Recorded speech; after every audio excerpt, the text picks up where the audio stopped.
പ്രിയങ്ക ഗാന്ധിയുടെ സാമീപ്യം എന്നും ഇന്ത്യൻ തെരുവോരങ്ങൾക്ക് ആവേശം നൽകിയിട്ടുണ്ട്. സഹോദരനും പ്രതിപക്ഷ നേതാവും എംപിയുമായ രാഹുൽ ഗാന്ധി ബീഹാറിൽ കൊളുത്തിയ തീ രാജ്യത്താകെ പകരാൻ ബീഹാറിൽ കാലുകുത്തുന്നു പ്രിയങ്ക ഗാന്ധി എന്ന ഇന്ത്യയുടെ ഉരുക്കു വനിതയുടെ കൊച്ചുമകൾ. രാഹുൽ ഗാന്ധിക്കൊപ്പം പ്രിയങ്ക ഗാന്ധി കൂടി യാത്രയുടെ ഭാഗമാകുമ്പോൾ പറഞ്ഞറിയിക്കാൻ പറ്റാത്ത പ്രകമ്പനം കൊള്ളും ഭരണ കസേരകൾ. ബീഹാറിലെ വോട്ടധികാർ യാത്ര അതിൻ്റെ പാരമ്യതയിലേക്ക് ഇപ്പോൾ കടന്നു കഴിഞ്ഞു. പ്രതിപക്ഷ പാർട്ടികളെല്ലാം സടകുടഞ്ഞെഴുന്നേറ്റ് കോൺഗ്രസിനൊപ്പം ചേർന്നുകൊണ്ട് സർക്കാരിനെതിരെ പ്രക്ഷോഭം ആളിക്കത്തിക്കുകയാണ്. ഇത് കാലത്തിൻ്റെ കണക്കെടുപ്പാണ്.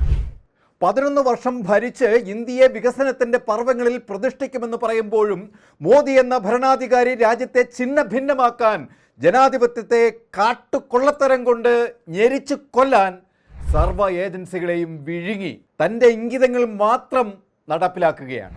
10 ദിവസങ്ങൾക്ക് മുമ്പ് ബീഹാറിലെ സസാറാമിൽ നിന്നും ആരംഭിച്ച യാത്ര ബീഹാർ മൺതരികളെപ്പോലും പുളകിതമാക്കി ഗ്രാമങ്ങളിലൂടെ സാധാരണക്കാരൻ്റെ ഹൃദയത്തുടിപ്പായി പാറ്റ്നയിൽ അവസാനിക്കും. ഈ യാത്രയുടെ പ്രഹരം അങ്ങ് ഡൽഹിയിൽ ഇന്ദ്രപ്രസ്ഥത്തിൻ്റെ കരിങ്കൽ തൂണുകളെപ്പോലും വിറങ്ങലിപ്പിക്കുകയാണ്. രാജ്യത്ത് നീതിയും നിയമവും തിരിച്ചെത്തിക്കാനുള്ള കോൺഗ്രസിൻ്റെ ചരിത്ര പ്രസിദ്ധമായ ഈ പ്രക്ഷോഭത്തിലേക്ക് രാജ്യത്തിൻ്റെ സംസ്ഥാനങ്ങളിൽ നിന്നും വിവിധ പാർട്ടികൾ കൂടി സംഘം ചേരുകയാണ്.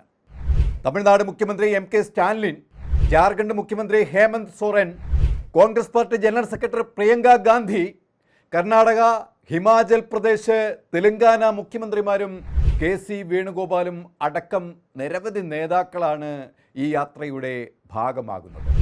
അതോടുകൂടി രാജ്യത്തെ തന്നെ പ്രകമ്പനം കൊള്ളിച്ചുകൊണ്ട് ചരിത്രം തിരുത്തുന്ന വൻ പ്രതിഷേധ റാലിക്കാണ് കോൺഗ്രസ് നേതൃത്വം കൊടുക്കുന്നത്. വോട്ടവകാശം സംരക്ഷിക്കാനും ഭരണഘടനയെ രക്ഷിക്കാനുമായുള്ള യുദ്ധമാണ് ഇത്. ധർമ്മവും അധർമ്മവും തമ്മിലുള്ള പുതിയ യുഗത്തിലെ കുരുക്ഷേത്ര യുദ്ധം. കൗരവർ അധർമ്മത്തെ കൂട്ടുപിടിച്ച് ചതിയിലൂടെ അവരെ പഞ്ചപാണ്ഡവരെ ഇല്ലായ്മ ചെയ്യാൻ ഉപദേശം നൽകുന്ന ശകുനിയായി വാണരുളുന്ന മോദിയെ നിഷ്കുരണം രാജ്യത്തിന് വെളിയിലേക്ക് വലിച്ചെറിയാൻ വജ്രായുധങ്ങളുമായി രാഹുൽ ഉണരുകയാണ്. രാജ്യം ഇത്രയേറെ ശബ്ദത്തിൽ വോട്ട് കള്ളത്തരത്തിനും ജനാധിപത്യ ധ്വംസനത്തിനും മോദിയുടെ സ്വേച്ഛാധിപത്യത്തിനും എതിരെ ആർത്തിരമ്പുമ്പോൾ പഞ്ചപുച്ഛമടക്കി ജനത്തെ കളിയാക്കുന്ന ഒരു പ്രധാനമന്ത്രിയെയാണ് നമുക്ക് കാണാൻ കഴിയുക. രാഹുൽ വിടുന്ന മട്ടില്ല. കാരണം ആ മനുഷ്യൻ പറയുന്ന പച്ചയായ സത്യങ്ങൾ അത്രയ്ക്ക് ഭീകരമാണ്. RSSന്റെ അജണ്ട ഹിന്ദുത്വ രാജ്യമാക്കി ഇന്ത്യയെ പുരാതനമായ ത്രേതായുഗത്തിലും ദ്വാപര യുഗത്തിലും എത്തിക്കാനുള്ള ശ്രമമാണ്. പഴയ രാജഭരണമല്ല മോദിയുടെ ലക്ഷ്യം. സ്വേച്ഛാധിപത്യത്തോടെ സകലതിനും മേൽ ക്രൂരമായ നിയന്ത്രണം അടിച്ചേൽപ്പിച്ച് അടിമക്കാലം തിരിച്ചു കൊണ്ടുവരാനാണ് ശ്രമം. കുഴികുത്തി കഞ്ഞി കുടിച്ച് പാളയിൽ പ്ലാവില മുക്കി കുടിച്ചും ജന്മിത്വത്തിൻ്റെ കാലിനടിയിൽ ഏന്തി വലിഞ്ഞും ജീവിക്കുന്ന ആ പഴയ കാലത്തേക്ക് തിരിച്ചു പോകാൻ ഞങ്ങൾക്ക് മനസ്സില്ല മോദി എന്ന് പ്രിയങ്ക ഗാന്ധിയും രാഹുൽ ഗാന്ധിയും വിളിച്ചു പറയുമ്പോൾ 146 കോടി ജനം പ്രതീക്ഷയോടെ കൈയടിക്കുകയാണ്.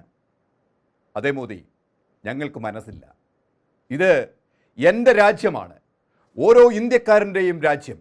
അല്ലാതെ സംഘപരിവാർ പറയും പോലെ നിങ്ങളുടെ RSSന്റെ ആഗ്രഹം പോലെ ഹിന്ദു രാജ്യമല്ല. ഹിന്ദു എന്ന മഹത്തായ സംസ്കാരം പേറുന്ന ഇന്ത്യയാണ്. രാഹുൽ ഗാന്ധിക്കും പ്രിയങ്ക ഗാന്ധിക്കും പിന്നിൽ ഇന്ത്യൻ ജനതയുണ്ട്. കാരണം ഇത് മഹാത്മജിയുടെ, ജവഹർലാൽ നെഹ്റുവിൻ്റെ, അംബേദ്കറുടെ കഠിനമായ പരിശ്രമം കൊണ്ട് പടുത്തുയർത്തിയ ഇന്ത്യ. ഒരു വർഗീയ ചേരിക്കും വിട്ടുകൊടുക്കാതെ രാഹുലും പ്രിയങ്കയും ഈ ഇന്ത്യയെ 2026 നേടുക തന്നെ ചെയ്യും. കൂടുതൽ വാർത്തകൾക്കും വിശേഷങ്ങൾക്കും ഞങ്ങളുടെ channel like, share and subscribe ചെയ്യുക. കൂടാതെ സബ്സ്ക്രൈബ് ബട്ടണിലെ ബെല്ലൈക്കൺ എനേബിൾ ചെയ്യാനും മറക്കരുത്.